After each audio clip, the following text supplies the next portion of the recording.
Did I scare you guys? Come on, Jimmy. I know I scared you. Well, anyway, guys, it's Jane and I here, and today we are going to be reacting to the scariest videos on the internet. And I'm going to talk less, so let's get into the video.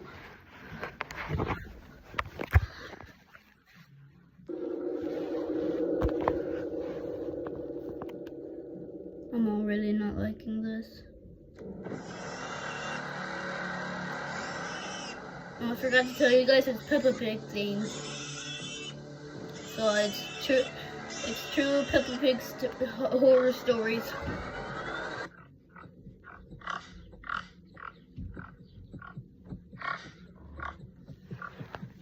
This happened a few years ago. I was a single mom for most of my daughter's life. Her father was never around, so I had to wear many hats in the household. I paid the bills, cooked, cleaned, took her to school, and spent a lot of time watching TV with her before heading off to bed. My daughter's favorite show happened to be Peppa Pig, a cartoon meant for preschoolers to keep them distracted and teach them basic numbers and letters. She just happened to be enamored with it the day her father left, and her obsession never went away. Whenever I'm home alone, I watch all my TV before she gets home from school and turns on Peppa Pig for the rest of the day. I stopped trying to convince her to watch something else after a few years, and now I watch it with her. She doesn't talk much, so it's one of the few ways I have of connecting with her. Last night, as usual, my daughter was watching Peppa Pig in the living room while I was cooking us dinner. 1, 2, 3. Her eyes were glued to the TV. Nothing was out of the ordinary until I got a phone call. To my surprise, it was from an old childhood friend that I hadn't seen or heard from in almost a decade. I didn't even remember that his number was still in my phone. It was strange that he was calling me out of the blue, and at nearly 9 p.m. at that. Then again, Corey had always been a bit strange. I decided to ignore his call and text him back after dinner.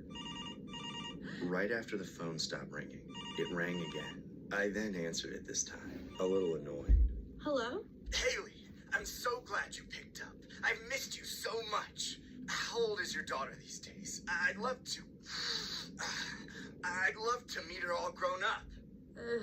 She's in high school now. I'm sure we'd both be happy to see you too, Corey, but not tonight. We're busy. You know I like Peppa Pig too, right? How do you know that? Knock, knock! Ah! Open the door, Haley. I want to watch Peppa Pig too. I was scared as hell. The guy looked unrecognizable. He looked very different than the last time I saw him. I can tell that the years had taken a heavy toll. Oh, hell It was no. like he had aged 40 years and 10. He was skin and bone, with a hollow expression in his eyes. Clearly, his life had taken a turn for the worst. I attributed the whole creepy interaction to his bizarre sense of humor that he must have developed over the years. Reluctantly, I let him in the house. He immediately sat down on the couch next to my daughter and started watching Peppa Pig with... Can you name the No, brawler? come on. Her super attack? Hold up, guys. She's It was weird as hell. No how are you or long time no see. He just glued his eyes to the television and asked me when dinner would be ready. 1, 2, 3. The fact that he invited himself to eat my food was unsettling as hell, but I felt like I was obligated to since he was an old friend. I served Corey and my daughter dinner a few minutes later, but I didn't even have time to make myself a plate. There was a knock at the door. Without thinking, I slowly started walking over to check who it was. But then, Corey started screaming at me, begging me not to open the door. Don't let them in! Why? Who are they? Just don't open the door! Things became chaotic very quickly. The knocking on the door continued, intensifying. I was frozen in place, with banging on my door to one side and Corey now on his knees, begging me not to answer on the other. And there, right in the middle of it all, was my daughter. She didn't even seem aware that anything was going on. She just continued watching Peppa Pig and the counting train start up from 1, then 2, then 3, and then start over again. 1, 2, 3. On top of it all, I swore I could hear a pig squealing on the other side of the door. Everything happened so quickly. I didn't understand any of it, but then it clicked. It seemed like this had to be a joke. It had to be one of Corey's old pranks he used to pull to get a rise out of me. This was just his way of saying hello after being gone for so long.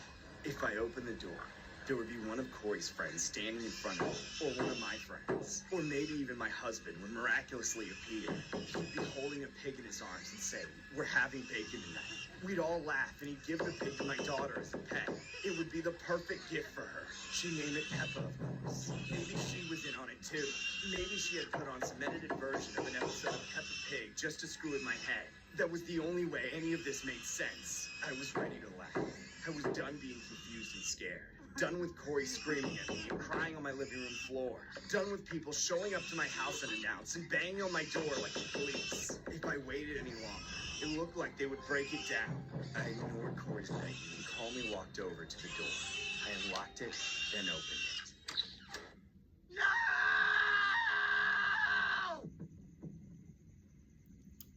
1, 2, 3. The story was inspired by a horrific Peppa Pig incident regarding a stay-at-home mom Bruh. and her daughter, who were among 3 people fatally taken out at their home in South Carolina. Haley Brown, 29, and her daughter, Sadie Grace Linton, were found unresponsive inside the home. The third victim was a 27-year-old male named Cordarius Foster, Bro, this is who was scary. also found unresponsive Hold up, inside the guys. house.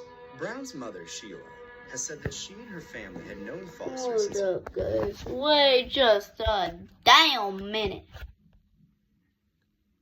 Were they dead? Were they dead?